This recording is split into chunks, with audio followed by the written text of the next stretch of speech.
Hello coaches, welcome back to another Modern Soccer Coach Breakdown. This week we're going to take a look at Liverpool's attacking transition.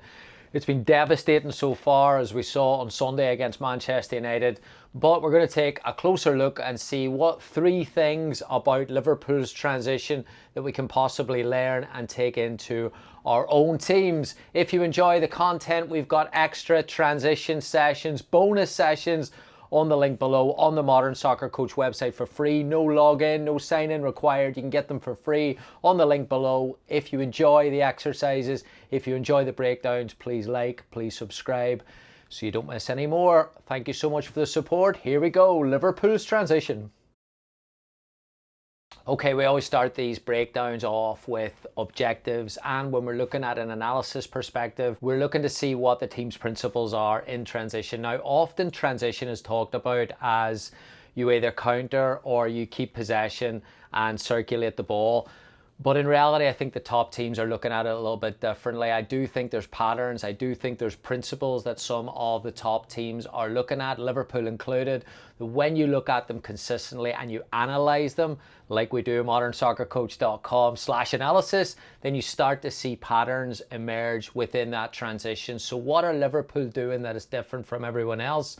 I think there's 3 things that they do at a really, really high level. Let's start at number 1.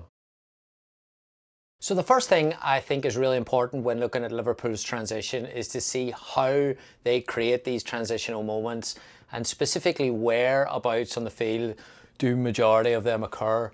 Now, what Liverpool do is really, really interesting. That's different from a lot of teams. Is they sometimes press and leave spaces. So instead of being player to player, man to man, they stand in between players. Now, Jurgen Klopp has talked about this in the past, so it may be something that's carried on from his time there. But when you leave a player open, the player then believes that they've got more time and space. And then secondly, the player in possession thinks that that player is free. So you look at the Manchester United goals on Sunday, there was a couple of those where they intercepted passing lanes and they also pressing traps on players who were free 1, 2, 3 seconds before there. So creating transitional moments from that is one of the biggest things I think Liverpool do that is different from anyone else. And the second thing that Liverpool do, which is an extremely really high level, is the back pressure. So when Luis Diaz tackled Casemiro and they scored from that transition, that happens a lot when you watch Liverpool over the years, that once their initial press is broken, those forwards are also coming back to back pressure. Now, in order to back pressure, your timing has to be so good, because it's very, very difficult at that level to apply pressure when a player is facing away from you and they're protecting the ball as well. So the skill to do that and the work rate to do that is unbelievable. But when you're really, really good at that, that then creates central transitions, and central transitions are obviously very, very valuable, because if you can create those areas in the center of the pitch to transition and go, then there's a lot more value to your spaces. And of course, when you transition centrally, the window of opportunity increases significantly. So press and traps, back pressure, and those central locations, 3 things that they do from a location standpoint that I think are very, very good. The second thing I think Liverpool do that is at a really, really high level is once they win the ball, they can get those numbers in support, but specifically within the width of the 18-yard box. So for example, when they transition in those initial 3-4 seconds, the picture looks completely different as to how it looks 5-6 seconds later. Within 5 or 6 seconds, Liverpool can get those numbers forward. And there's why players are getting involved. They're coming inside. So instead of transitioning with 2 players centrally, and it might be 2 against 3, Liverpool have got the ability to overload that back line, to create a 3v3 in that back line very, very quickly, or even a 4v3 and overload that back line. And once you overload that back line, then the player on the ball obviously has a better chance and an easier decision to make, because they can find a free player who's closer to goal. So once they win the ball, it's the willingness of the runners, not just to get ahead of the play, but also to get into a central location, which makes goal scoring a lot easier. Coaches, if you enjoy these tactical breakdowns and you want to join us for more tactical conversations and discussions, please join our Modern Soccer Coach analysis community. You take the online course, you go through our online course, which details the things we talk about in these breakdowns. game models, principles, player profiles, how to watch games, how to scout, how to look at it from a coaching perspective with the frameworks of analysis as well.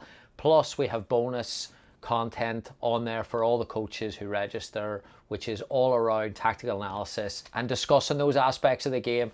Please join us. I'll put the link below, modernsoccercoach.com/analysis. We're really excited to keep building it. Please join us, modernsoccercoach.com/analysis. I'll put the link below.